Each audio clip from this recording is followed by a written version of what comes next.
নমস্কার বন্ধুরা, আমাদের চ্যানেলে আপনাদের স্বাগত। আমি আজকে তৈরি করছি চিংড়ি পুঁই পুটুলির চচ্চড়ি।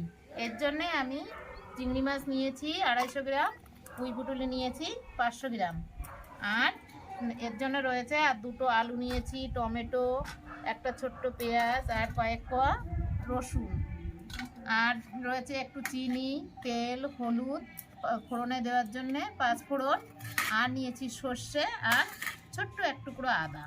এই সামান্য এই কয়েকটি উপকরণেই আজকে আমার এই পুঁই পুটুলির চচ্চড়িটা আমি রান্না করব। এখন আমি বটিটা নিয়ে নিচ্ছি, আলুটা কেটে নেব। আর চিংড়ি মাছটা আমি আগেই কেটে লবণ হলুদ লাগিয়ে রেখেছিলাম। এই পুঁই শাকের এই ফলগুলিও আমি কেটে ধুয়ে রেখেছি। শুধু এখন আমি পেঁয়াজ, আলু আর এই টমেটো এই সবজিগুলি একটু কেটে নেব। আমার সমস্ত এই সবজিগুলি কাটা হয়ে গেছে। পেঁয়াজগুলি আমি যেভাবে কেটেছি, টমেটোগুলি একটু লম্বা লম্বা করে এইভাবে কেটেছি, আর এই আলুটাও আমি লম্বা লম্বা করে কেটে নিয়েছি। এই আলুটা আমি এখন ধুয়ে রেখে সর্ষেটা বাটবো। এখন আমি সর্ষেগুলি বেটে নিচ্ছি। সর্ষে বাটার সঙ্গে দিয়ে দিচ্ছি যে 5টা লঙ্কা রেখেছিলাম লাল লাল, এই লঙ্কাটা দিয়ে দিচ্ছি। আর যে আদাটুকুনি কেটে রেখেছিলাম এই আদাটুকুনি আর দিচ্ছি। একটুখানি হলুদ, সর্ষের মধ্যে বাটার সময় একটু হলুদ দিয়ে দিলে সর্ষেটা তেতো হয় না। আর দিয়ে দেবো সামান্য একটু লবণ।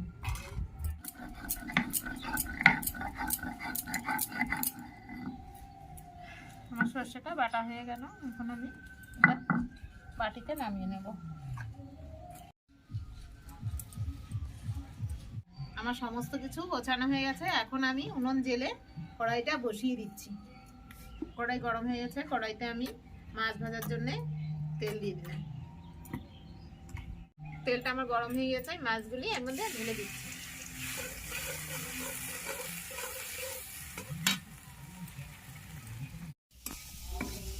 চিংড়ি মাছগুলি আমার ভাজা হয়ে গেল, আমি নামিয়ে নিচ্ছি। কড়াইতেই আবার তেল দিয়ে আমি আলুটা ভেজে নেব। আলুগুলি দিয়ে দিচ্ছি।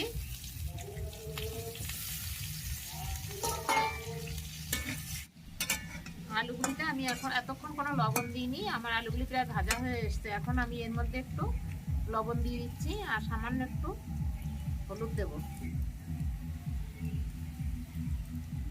আর একটু লাল হলে আলুগুলি আমি নামিয়ে নেব। আলু ভাজা নামিয়ে নেওয়ার পরে যে তেল রয়েছে ওর মধ্যে আমি আর একটু তেল দিয়ে দিচ্ছি। তেলটা গরম হয়ে গেছে। এর মধ্যে এবার যে দুটো শুকনো লঙ্কা দিয়ে দিলাম। লঙ্কাটা লাল লাল হয়ে গেছে। এবার আমি অল্প একটু 5 ফোড়ন দিয়ে দিচ্ছি।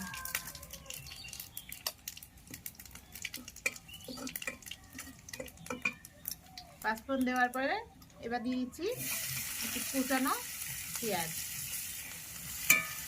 পেঁয়াজটা একটু নেড়ে চেড়ে এবার আমি যে 4-5 কোয়া রসুন নিয়েছিলাম সেই রসুনটা দিয়ে দেবো। রসুনটা আমি কিন্তু বাটিনি, এটা থেতো করে নিয়েছি। সেই থেতো রসুনটা আমি এর মধ্যে দিয়ে দিচ্ছি। এবার আমি যে লম্বা লম্বা করে টমেটোটা কেটে রেখেছিলাম টমেটোটা দিয়ে দিলাম।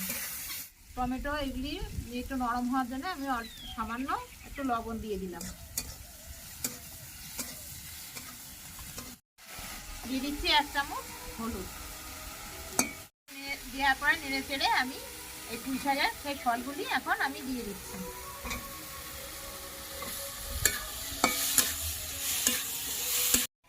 এই সর্ষেটা আমি ওইদিকে পুঁই শাকটার ফলটা উনুনে দিয়ে একটু কষানো হতে হতে আমি সর্ষেটা আমি একটু ছাঁকনিতে দিয়ে ছেঁকে নেব।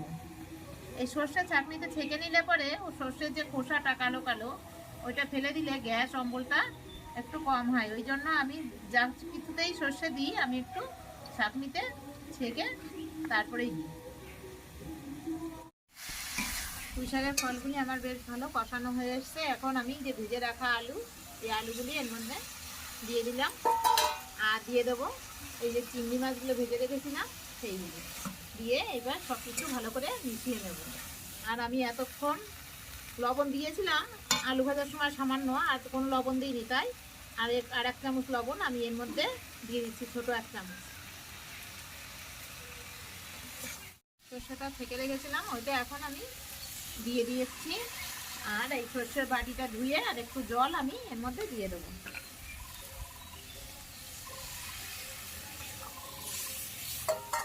আর কোনো জল আমি এখানে দেব না, এতেই আমার রান্নাটা হবে। এখন এর মধ্যে একটু চিনি দিয়ে দেবো, এইটুকুনি চিনি, 1 চামচ মতো, ছোট 1 চামচ মতো চিনি আমি এর মধ্যে দিয়ে দিচ্ছি। আমার তরকারিটা হয়ে এসছে, আমি এখন একটু এতে কাঁচা তেল ছড়িয়ে দিচ্ছি, দিয়ে 2 মিনিট ঢাকা দিয়ে রাখবো, তারপরে নামিয়ে নেব। আমি ঢাকা দিয়ে রেখেছিলাম, এখন আমি গামলাটা উল্টিয়ে দেখব যে কেমন হয়েছে। হ্যাঁ দেখেন আমার রান্নাটা হয়ে গেছে, এখন আমি নামিয়ে নেব। সুন্দর ঝোল নেই, কিছু নেই, সুন্দর কষা কষা হয়ে গেছে। কড়া থেকে আমি রান্নাটা নামিয়ে নিয়েছি। দেখেন রান্নাটা আমার দেখতে কি সুন্দর হয়েছে। যদি আপনাদের পছন্দ হয় আপনারা বাড়িতে এইভাবে পুঁই পুটুলি রান্না করে খেয়ে দেখবেন, খেতে ভালোই লাগবে। আর আমার চ্যানেলে আপনাদের একটা সাবস্ক্রাইব দিয়ে দেবেন, যদি আমি কোনো রান্না যেটাই করি না কেন আপনারাই সবার আগে দেখতে পারবেন। আপনারা এই রান্নাটা বাড়িতে একবার করে খেয়ে দেখবেন, আর খেতে কেমন হলো আমাকে কমেন্ট করে জানাবেন।